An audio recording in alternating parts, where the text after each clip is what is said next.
네, 쌤보인 다솔의 안수남 쌤사입니다. 지금 최근 지금 상속과 관련된 내용들을 지금 계속 정리를 해드리고 있는데요. 상속의 이제 계산 구조라든지 이런 부분들은 뭐 이미 다른 유튜브에서 많이 다뤘으니까 저희가 그 부분은 이제 특별하게 필요한 부분이 있으면 보충해서 설명을 한번 하도록 하고요. 오늘은 상속 개시되기 직전에 또는 직후에 해야 할 일하고 하지 말아야 할 일들이 있거든요. 이제 저희들 중에서도 이런 하지 말아야 할 일을 해가지고 안타까운 일이 벌어질 수도 있고요. 해야 할 일을 안 해서 세금을 또 과세받는 사례가 있어서 이런 부분을 조금 정리를 해드리려고 합니다. 첫 번째, 상속이 개시되기 직전에 이제 해야 할 일들입니다. 무슨 얘기냐면 우리가 상속주택의 경우에는 상속주택은 특례주택이라 해서 일반 주택을 보유한 자가 상속으로 인해서 또 한 채를 갖게 되면은 뭐 부모님을 내가 돌아가시를 원해서 갖는 건 아니잖아요. 어쩔 수 없이 두 채가 생겼기 때문에 이 상속주택은 주택수에서 제외를 시켜줘요. 그거를 우리가 선순위 상속주택 제외라고 그러는데, 자, 문제는 돌아가신 분이 비상속인이 주택을 하나밖에 안 남겼으면 상관이 없습니다. 그때 기존 주택을 갖고 있는 분이 상속을 받았으면은 그거는 특례가 적용될 수가 있습니다. 물론 이 요건들은 여러 가지 복잡한 건 있지만 오늘에서 그 설명은 빼기로 하고, 그런데 만약에 두 채를 갖고 있어요. 두 채를 갖고 있을 때는 두 채를 다 못 해줘요. 그 중에 하나만 해주거든요. 그때 그러면 보통 사람들은 비싼 걸 해주면 좋겠다고 그러죠. 그렇죠? 근데 세법은 그렇게 안 돼 있어요. 오래 갖고 있는 걸 해줘요. 그러다 보니까 어떻습니까? 서울에 있는 집 한 채가 있고 시골에 고향에 또 집 한 채가 있는 거예요. 그럼 어떻게 되겠어요? 보통 시골에 고향에 있는 집이 오래됐겠죠. 그 시골에 있는 고향에 있는 집은 5천만 원도 안 돼. 서울에 있는 집은 20억이야. 그러니까 시골집 때문에 서울집이 특례가 적용이 안 돼 버리는 거예요. 그러니까 서울집은 장나에 받고 시골집은 차나에 받았어요. 그 시골집을 받은 차나에 받은 이 특례적 주택이 안 돼 버리기 때문에 서울집을 팔 때 주택수의 2주택자가 돼 버리는 겁니다. 그러면 이제 특례주택을 받으려면 어떻게 돼요? 시골집을 헐어버리거나 멸실해 버리거나 그걸 매각을 해버리거나, 아니면 토지는 놔두고, 그래도 고향집인데 멸실할 수는 없잖아요. 토지는 놔두고 건물만 제3자한테 매각하거나 증여를 해서 아버지 주택수를 하나로 만들어주라는 거죠. 그럼 어떻게 된다? 그게 특례주택이 보유기간 따지지 말고 서울에 한 채밖에 없으니까 서울집이 특례주택이 되겠죠. 그걸 돌아가시기 전에 해놓으시라는 거예요. 안타깝게도 두 채 갖고 있는데 통상적으로 시골에 싼 거 있으나마는 집이 상속 특례가 적용되고 서울 비싼 집 에이스가 특례가 적용 안 돼서 낭패를 당하는 분들을 여러 번 봤기 때문에 그렇습니다. 두 번째는, 자, 1세대 1주택에 대해서는 취득세에서도 혜택을 줘요. 다주택자이거나 1세대 1주택이 아니고 2주택자들은 취득세가 2.8%입니다. 주택에 대한 취득세가. 물론 다른 것까지 다 합하면 한 3.14%가 될 거예요. 그런데 1세대 1주택자가, 무주택자가 그 1세대 1주택을 부모님으로부터 상속을 받으면 취득세율이 0.8%예요. 차이가 많이 나죠. 거의 4배 차이 나잖아요. 자, 문제는 뭐냐면 여기서 1세대 1주택이라고 따질 때 주민등록 갖고 따지는 거예요. 그런데 부모님 집에다가 따로 나가 있는 딸이 집을 주민등록을 여기다 갖다 놨어요. 근데 딸도 집에 한 채 있어. 그러면 실질 과세를 따지면은 딸이 여기 안 사니까 아버지를 기준으로 따지면 1주택자죠. 그런데 세법은 안 그래요. 딸이 주민등록이 여기 돼 있었기 때문에 2주택자가 돼서 특례세율을 적용 안 해줘요. 또 외국 나가 있는 아들이 있어. 근데 아버지한테 주민등록을 갖다 놓는 거예요. 아무 생각 없이. 그럼 또 아들이 또 집 한 채가 있어요. 그럼 2주택자가 돼버립니다. 돌아가시기 전에 아버지를 기준으로 돌아가실 때 아버지 집 한 채다 그러면 다른 사람들 주민등록 여기 와 있는 거 다 보내셔야 돼요. 그래서 1주택자로 만들어 놓으셔야 된다. 그러니까 돌아가시기 직전에 우선 이런 것들은 좀 미리미리 챙겨 놓으시는 게 좋겠다는 거고요. 그러면 상속이 되기 전에 하지 말아야 할 일. 첫 번째, 아버지 중환자실에 들어가 있는데 부모님 재산 처분해가지고 빨리 나눠가지고 돈 없애버리고 이러려고 먼저 팔아버리는 분이 있어요. 그래서 양도하고 증여하고 아버지가 5년 10년 안에 돌아가 버리시면 어떻게 돼요? 사전 증여한 재산까지 또 상속세에 또 합산돼 버려요. 지난 시간에 제가 한번 얘기했죠. 무슨 얘기했어요? 이와 같이 양도하고 증여하고 상속이 이루어지면 최악이다. 150억짜리 기준으로 따졌더니 세금만 70%가 나오더라. 큰일 납니다. 그러니까 돌아가시 직전에 절대 부동산을 처분하지 마시고, 만약에 급해서 자금을 그저 처분했다 그러면 어떻게 하냐면은 잔금을 돌아가신 다음에 받으시면 돼요. 잔금을 언제 받으라고요? 돌아가신 다음에. 왜? 그러면 상속받아서 양도한 주택이 돼서 그때는 양도소득세는 상속받을 당시, 상속 개시 당시의 평가액이 취득가액이 되거든요. 그럼 양도가액이 취득가액이에요. 그럼 어떻게 돼요? 양도차익이 발생하지 않죠? 상속세만 내고 만다. 한 가지만. 그러니까 만약에 정 급하게 팔아야 될 그런 사정이 생기면 매각을 하되 잔금을 조금 남겨놓으면 안 돼요. 최소한 20% 이상을 15% 이상을 잔금을 남겨놓으셔야 돼요. 그래서 잔금을 돌아가신 다음에 받으면 그거는 상속 개시 후 양도가 돼서 양도소득세는 안 나오고 상속세만 나온다. 또 한 가지. 부모님 거 예금 인출시키는 분도 있어요. 2년 안에, 1년 안에 돌아가기 직전에 예금을 정신없이 현금을 막 빼내. 또 아버지 이름으로 채무를, 대출을 일으켜. 많이도 안 일으키고 한 5천만 원 정도 나오죠. 웬만하면. 이렇게 해서 그 돈을 갖다 부랴부랴 허겁지겁 현금화 시켜서 감추려고 한다. 근데 나중에 상속세 세무조사에서 보시게 되겠지만은 상속 추정재산이라는 게 있어요. 무슨 얘기냐면 1년 이내에 2억 이상, 2년 이내에 5억 이상의 인출된 자금이 있거나 부담한 채무가 있으면 이 돈을 어디다 썼는지 소명을 다 해야 돼요.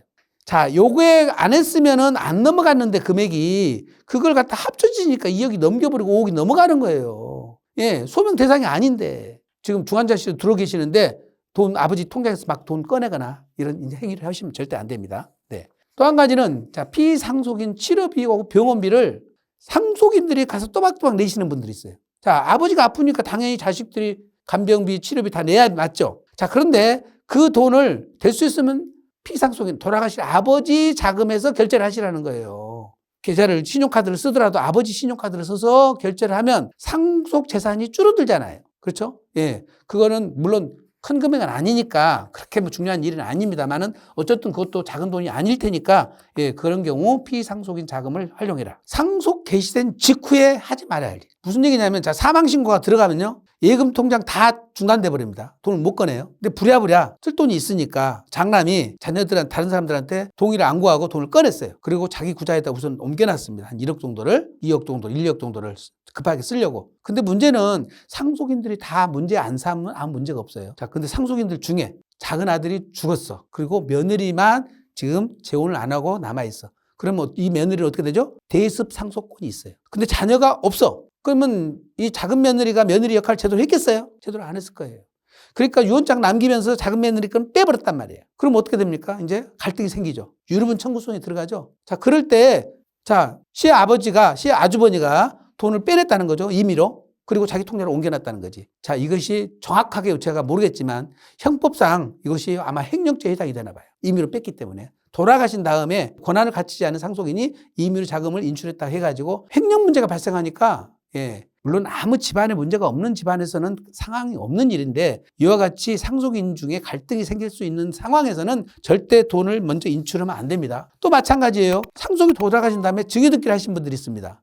자, 증여등기를 할 때는 증여의 인감증명을 증여자가 본인이 발급받거나 증여계약서 작성할 때 법무사님이 증여자의 의사를 확인해서 증여계약서를 작성해서 그렇게 적법하다면 상속 개시 이후에 증여등기를 했다 하더라도 그러면 예, 적법한 등기가 돼요. 그런데 그게 균형이 안 맞는 증여일 경우 건물을 갖다가 50억짜리를 장남한테 증여했다고 증여계약을 해서 넘겼어요. 그러면 다른 자식들이 문제 안 삼겠습니까? 이제 예. 그래서 상속 개시 이후에 증여로 등기 이전하는 거는 예, 신중히 예, 법률적 자문을 구하고 하셔야 됩니다. 또 한 가지는 금융기관에서 상속 개시 이후에 대출을 일으켜요. 대출을 일으키면서 감정평가를 해버립니다. 근데 감정평가를 하는 것이 유리할 수도 있지만 불리할 수도 있잖아요. 예. 대출받느라고 감정평가를 해놓은 것이 그 금액들이 나타나면은 상속 재산가액이 높아질 수가 있습니다. 물론 은행에서 자체에서 감정평가를 했거나 또는 10억 넘는, 기준시가 10억 넘는 자산을 감정평가 하나만 하면은 우리 세법상에서는 의미가 없어요, 그거는. 그러나 10억 넘어가는 것을 두 군데 걸 해버렸다든지 기준시가 10억 이하짜리를 감정평가를 해가지고 예, 하나만 했더라도 그것도 효력이 있어버리니까 이거는 신중하게 하셔야 됩니다. 또 한 가지는 유류분 청구 소송이 제기가 되면서 그냥 청구만 하면 좋겠는데 지금 유류분 청구 소송과 관련된 부동산에 대해서 감정평가를 해가지고 지금 상속 개시 당시 시가를 확정을 해야 되거든요. 감정평가에 대해서 소송이 들어가 버리면 어떻게 되죠 또? 상속재산의 감정가액이 다 나타나 버리잖아요. 그러면 상속재산가액이 늘어날 가능성이 높죠. 그래서 유류분 청구 소송이 들어갈 때도 상속세 신고기한 내에 들어가지 말고 피해서 좀 들어가주고 감정평가는 나중에 해도 되잖아요. 싸우면서 하더라도 소송 중에 하더라도 상관없으니까 천천히 했으면 좋겠는데 유류분 청구 소송이 상속하자마자 3개월 안에 들어가고 감정평가에서 바로 들어가면은 이것도 상속재산가액에 영향을 미쳐버린다. 그래서 유류분 청구 소송 시기와 감정평가의 여부에 따라서 상속세가 달라지고 있다. 이거를 감안하셔야 돼요. 상속이 개시된 이후에 이제 1개월 이내 해야 할 일. 물론 돌아가시자마자 안심상속 원스톱 서비스를 신청하면은 모두 다 나오죠. 뭐 개인이 소유하고 있는 부동산부터 시작해서 금융기관, 보험, 차량부터 시작해서 웬만한 것들이 다 나올 겁니다. 그 안심 서비스는 바로 신청을 하시고요. 아마 주민자치센터랑 이런 데 가서 하면 바로 될 겁니다. 그리고 한 달 이내에 뭘 해야 돼요? 사망신고를 해야 됩니다. 자, 3개월 안에 해야 될 것이 뭐예요? 상속포기입니다. 상속포기. 상속포기를 한 3개월 안에 하면 어떻게 되죠? 상속 인정을 해버리기 때문에 이제 좀 문제가 발생할 수가 있죠. 심각하게.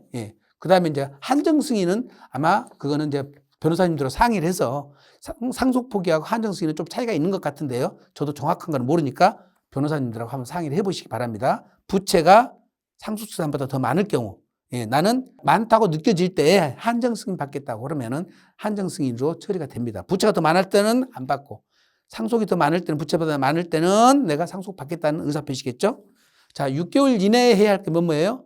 상속 등기를 해야 됩니다. 그리고 상속세 신고를 하셔야 돼요. 그리고 연부연납 또는 물납 신청을 해야 됩니다. 이 세 가지를 다 6개월 이내에 해야 돼요.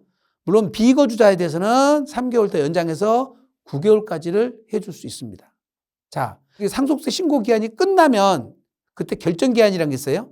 결정기한, 신고기한부터 결정기한까지가 약 9개월 이내에 거기에 거래가액이나 감정가액, 수용경매가액이 나오면 두 가지 조건을 전제로 해서 그거를 상속 개시상시 평가액으로 쓸 수가 있습니다.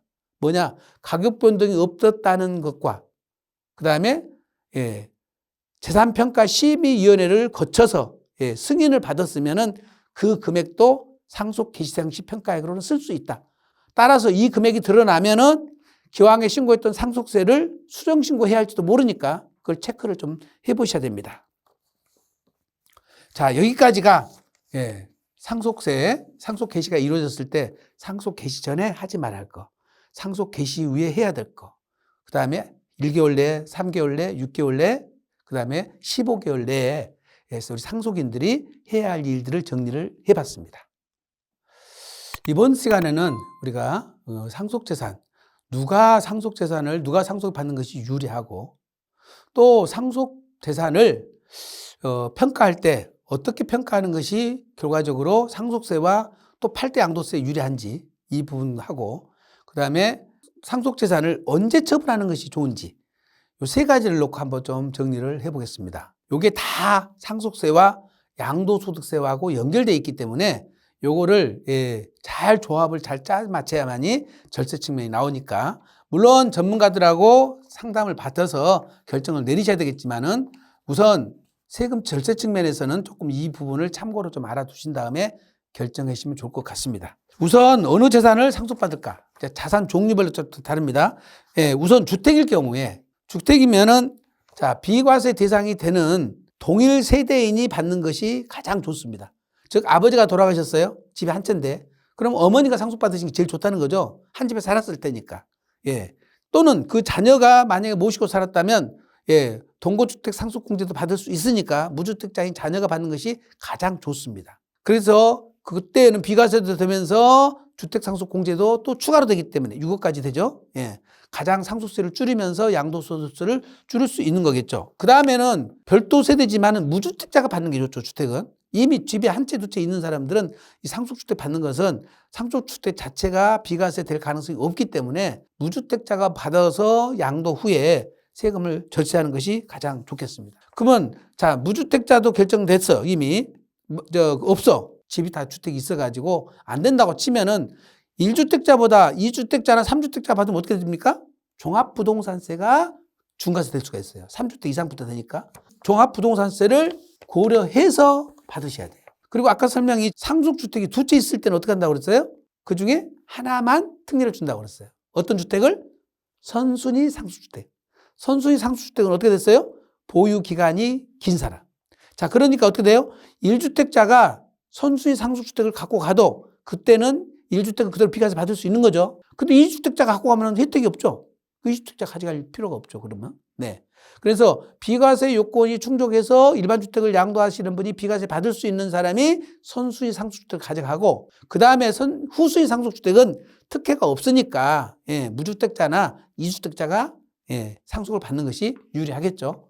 주택의 경우에는 그렇습니다. 자, 겸연주택의 경우는 어떻게 된다고요? 겸연주택의 경우에 이제 이것이 공동소유로 주시는 분들이 있는데, 아무 생각 없이 공동소유로 세 사람 줘버리면 어떤 일이 벌어져요? 주택 자체가 세 채가 가버린다 이거죠. 물론 여기서도 소수 지분권자는 또 특혜는 있긴 있습니다.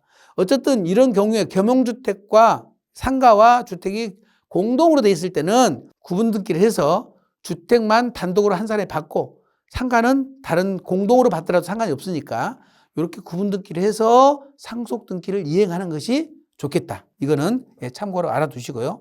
자, 그 다음에 이제 피상속인이 8년 이상 작용한 농지가 있어요. 8년 이상 작용 농지는 상속을 받아서 3년 안에 팔면 상속인이 농사를 하나도 안 졌어도 1년에 1억, 5년에 2억까지는 감면이 됩니다. 그러니까 물론 양도소득세가 1억 미만이라면은 한 사람이 받아도 상관이 없죠. 그런데 뭐 팔려고 보니까 한 20억 가요. 그 다음에 양도소득세가 한 5억 나와. 이런 경우에는 어떻게 하라고 그랬어요? 일단 감정평가를 해서 취득가를 끌어올리고 그 다음에 단독 상속 받지 말고 상속인을 최대한 늘리라고 그랬잖아요. 왜? 각각 감면이 1억씩 받을 테니까. 그럼 4명이 감면을 받으면 4억까지 받게 되겠죠. 그 다음에 분산시켜서 양도를 하면 2억까지 되니까 8억까지 되겠죠. 네. 그래서 8년 작용 농지에 대해서는 3년 안에 매각을 하시는 것이 유리하고, 만약에 영농에 종사할 계획이 있는 분이 있다면 3년이 경과되더라도 본인이 1년만 농사를 지면 작용 감면을 또 받을 수가 있으니까, 영농 계획이 있는, 즉 은퇴 후에 나는 고향 내려가서 농사 짓겠어, 그런 분들이 받으시면 좋겠고, 만약에 농사 지을 사람이 하나도 없다 그러면 4년 후부터는 감면이 안 되니까 처분하실 때 다른 절세 대책을 좀 세우고 하셔야 됩니다. 그 다음에 이제 감면 대상 부동산이 있습니다. 특히 조세특례제한법 97조나 97조 2, 요 조항이 뭐냐면 옛날에 IMF 때 생긴 조항이에요. 그 다음에 이제 장기 임대주택으로서 5호 이상을 임대를 줬을 경우 2000년 12월 말까지 5호 이상을 장기 임대주택으로 임대를 줬으면 양도소득세가 전액 감면이 됩니다. 그리고 농특세만 20% 내는 거예요. 어떻게 보면 로또죠, 로또. 지금이야 다 10년 이상 다 했기 때문에 무조건 전액 감면이 되는 겁니다. 5호 이상을 임대한 사실을 객관적으로 어떻게 입증할 것이냐는 문제는 남아 있습니다. 그런 경우는 상속을 받았을 때 상속인은 고스란히 상속기시상시평가액에서 양도가액의 차익을 양도소득세를 다 감면받거든요. 그러니까 그거는 누가 받아도 상관없습니다. 단독으로 받아도 상관없고 공동으로 받아도 상관없고. 그러니까 감면대상 주택인지 여부를 잘 따져보시고요. 그 다음에 수익형 부동산의 경우에는 이게 단독 상속 받으면 상속재산 분배가 안 맞을 수 있잖아요. 또 양도소득세도 단독으로 받는 것보다는 여러 사람이 공동으로 받는 것이 유리할 때가 있습니다. 그래서 바로 매각할 예상이라면은 단독으로 받지 마시고 상속인이 다 들어가서 그 다음에 매각을 했을 때 양도소득세가 각각 발생하도록 하는 것이 절세 측면에서는 유리합니다. 현금성 자산은 어떻게 될 것이냐? 즉 현금하고 예금하고 뭐 주식이 있다 그러면 통상적으로 이거를 배우자가 살아계시면 배우자가 받는 것이 가장 유리합니다. 배우자의 상속재산을 늘려줘야지 배우자 공제가 늘어나거든요. 왜? 법정 지분 또는 실제 받은 상속재산가액까지만 배우자 공제가 되거든요. 그러니까 그것도 하나도 안 받으면 5억까지밖에 안 되죠. 그리고 최대는 30억까지만 가능하다. 그래서 배우자의 상속재산을 늘려줘야 되는데, 높여줘야 되는데, 부동산을 주면 부동산을 보유하다가 어머니가 또 돌아가시면 재차상속 문제가 나오잖아요. 재차상속 문제가 나오기 때문에 현금성 자산을 받아서 상속세를 어머니가 대신 내주면 돼요. 자녀들이 내야 될 상속세까지 어머니가 내도 괜찮냐? 연대납세 의무가 있기 때문에 상속세를 자녀들 것까지 내줬다 하더라도 증여로 안 보도록 되어 있습니다. 그래서 어머니 상속재산을 줄이는 방법이죠. 줄이면 배우자 공제는 최대한 많이 받고 상속세를 내므로써 어머니 상속재산가액은 줄이고, 그래서 현금성 자산은 배우자가 받는 것이 가장 유리하다. 공익사업에 수용당할 자산이 있어요. 지금 공익사업에 수용당하면요, 이것도 마찬가지로 조세특례제한법 77조에 따라서 양도소득세가 감면됩니다. 현금은 10%, 채권을 보상받으면 15%, 3년 만기 채권은 30%, 5년 만기 채권은 40%까지 감면이 됩니다. 근데 이게 또 감면 한도가 1년에 1억, 5년에 2억이거든요. 그래서 감면 금액이 크면 수용가액이 높아지면은 감면 세금이 1억이 다 넘어갑니다. 그럴 때는 감면 소득이, 감면 세액이 가장 많이 받도록 내가 감면 한도가 한 2억이 걸릴 것 같아. 그럼 2사람이 받고 3억 정도 나올 것 같아. 그럼 어떻게 돼? 3사람이 받아야 되겠죠.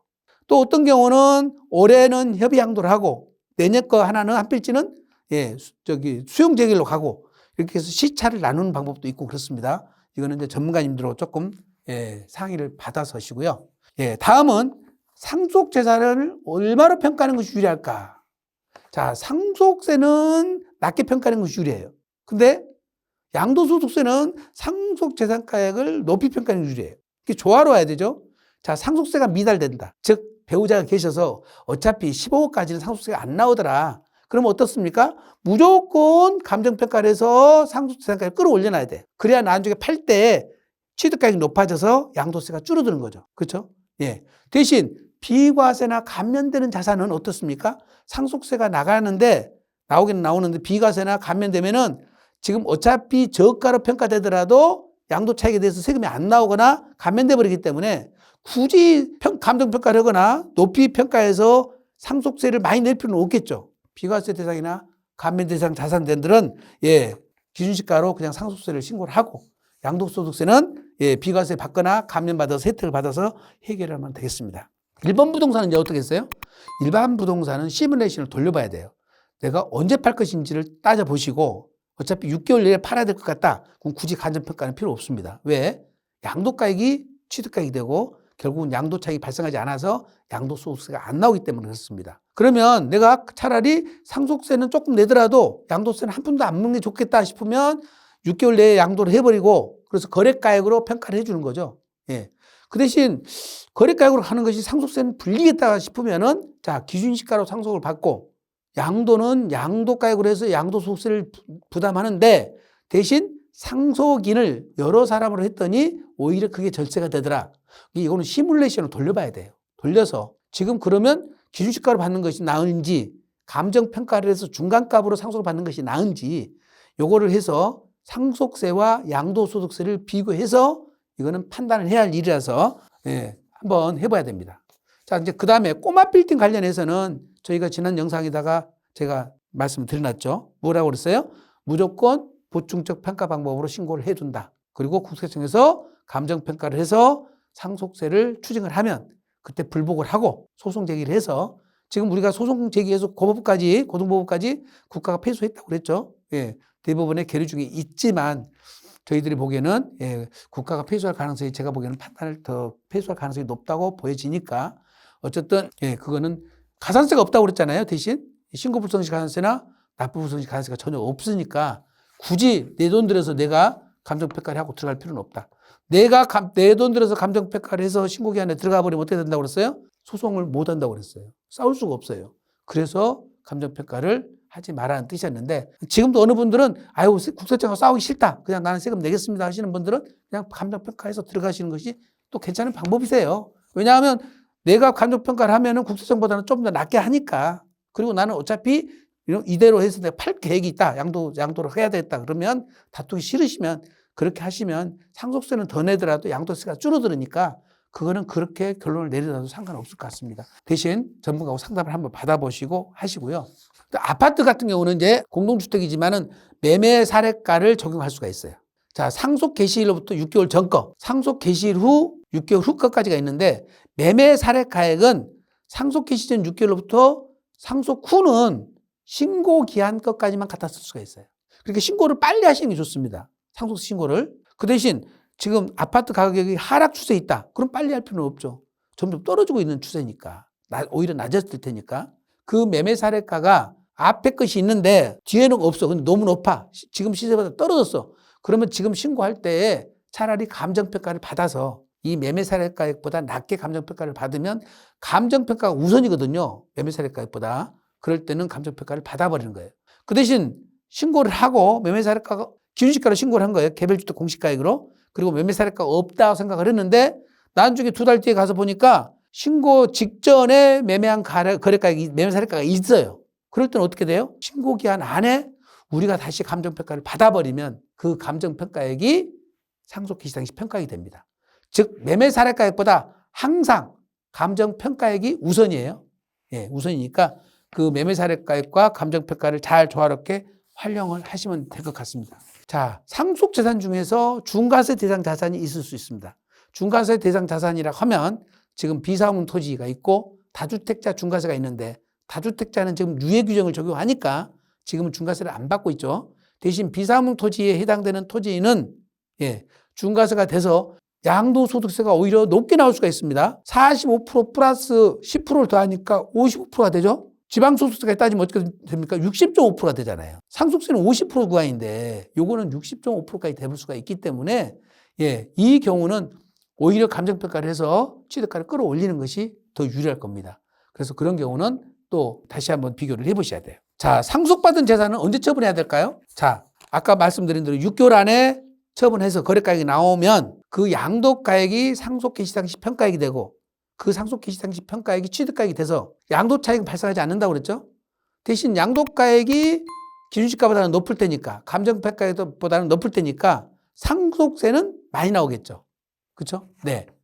그리고 신고기한 지나고 결정기한까지 9개월 사이에 이제 만약에 거래가액이 있으면 어쩐다고 그랬죠? 그때는 가격 변동이 없다는 전제하에 재산평가심의위원회의 승인을 받으면 그 금액, 신고기한 후부터 결정기한까지 발생한 거래가액, 감정가액, 공매수령가액을 상속개시상시 평가액으로 쓸 수 있다고 그랬습니다.